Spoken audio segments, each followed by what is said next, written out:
Pardeep, just tell us a little bit about your story, what you do now, and what you've done before. So it all started when I was in school.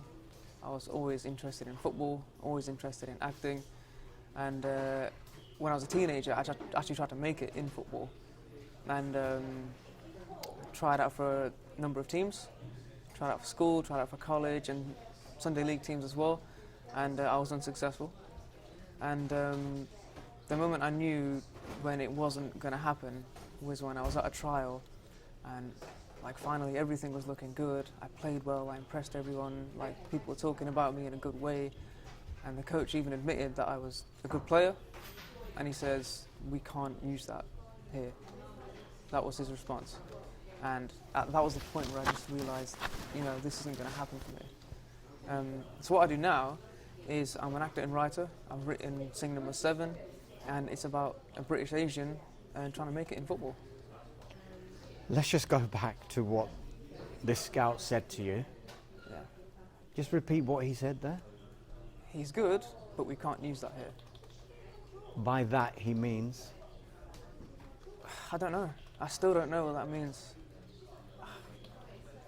I wish I knew. Do you think it's the colour of your skin?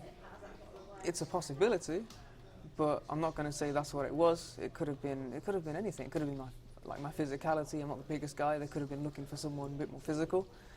Anything at all. That's one of the possibilities, though. Yeah. So let's just go back to, you said that you were playing at quite a high level, it sounds like, because a lot of people looking at you. No, this was grassroots level. Sure, but yeah. When scouts were looking at you, it's obviously for to go to a higher level. Yeah. Was that comment the reason you stopped?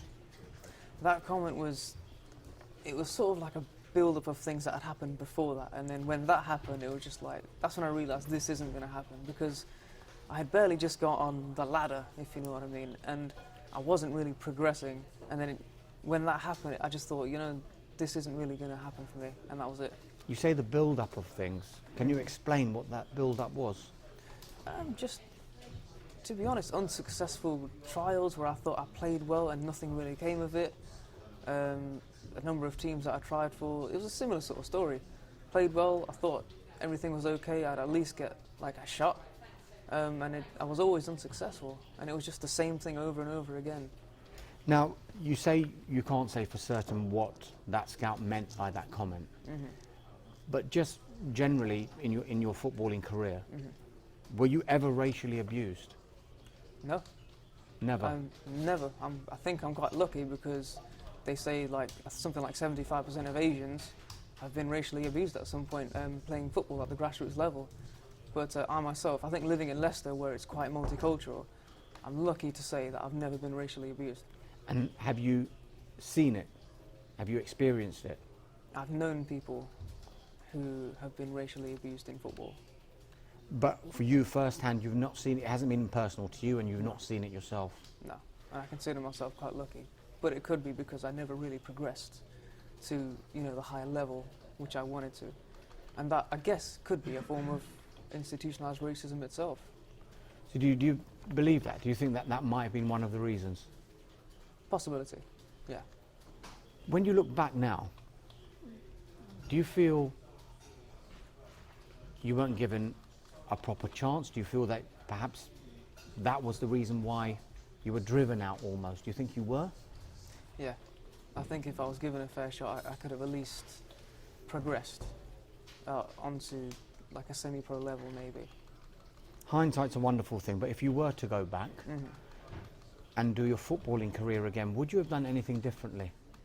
No, I think I'm here for a reason, and that reason is to make this film and to raise awareness of this big issue that we have, and that's why I'm here. We'll come to the film in just a moment, but why do you think there are so few Asians in football? What's your take on it? My take is there's a lot of stereotypes out there about Asians. There's the physicality, there's the whole, they prefer cricket thing. The list is endless. That's one of the reasons. Another is institutionalised racism, the amount of stories that I've heard of Asians trying to make it. They've progressed to the semi-pro level, sometimes even the professional level, and there's always a barrier, there's always something stopping them from progressing further, whether it's scouts who refuse to see them, whether it's managers who just don't want to see them on the pitch. so many different reasons. It's a complex answer. You say, you know, the stereotyping of Asians and the age-old arguments. Do you think they still exist? Do you think that that's still an issue even now? The stereotypes, yes. I fully believe that they're still a problem now. So do you think the pathways do exist for Asians to come into football?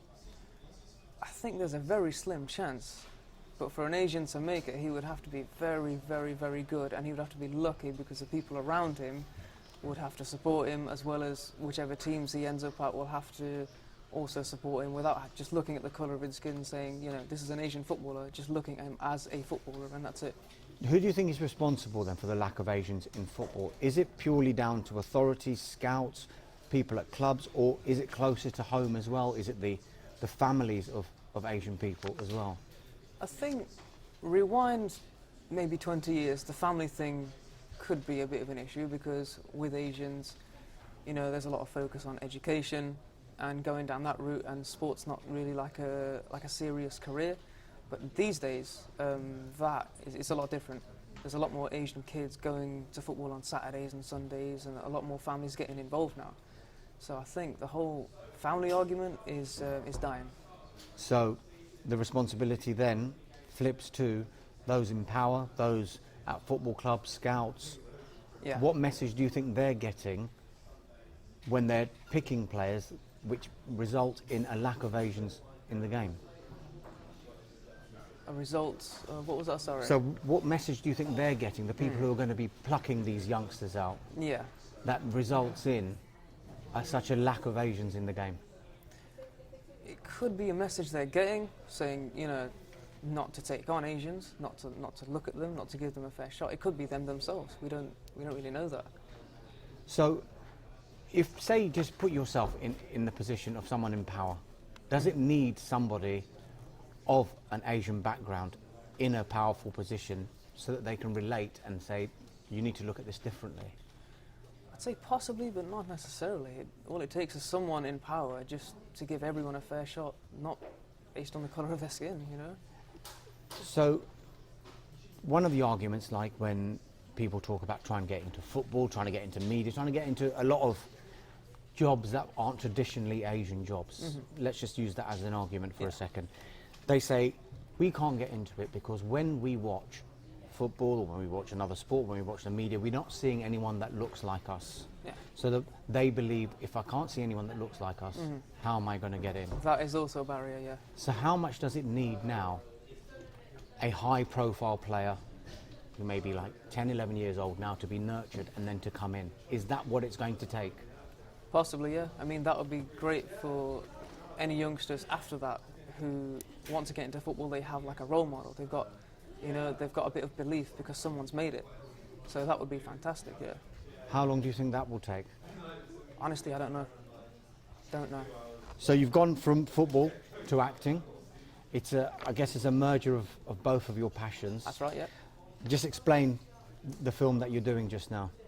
So Singh number 7, it follows the story of Singh. Elements of my experiences of my life have been put into this character, and he is a representation of anyone who has been discriminated against, not just in football, but in sport. That's what the film's about. And what message do you hope to get across with this film? To just keep fighting. If there's something that you want, just keep going, just keep fighting. That's it. Brilliant.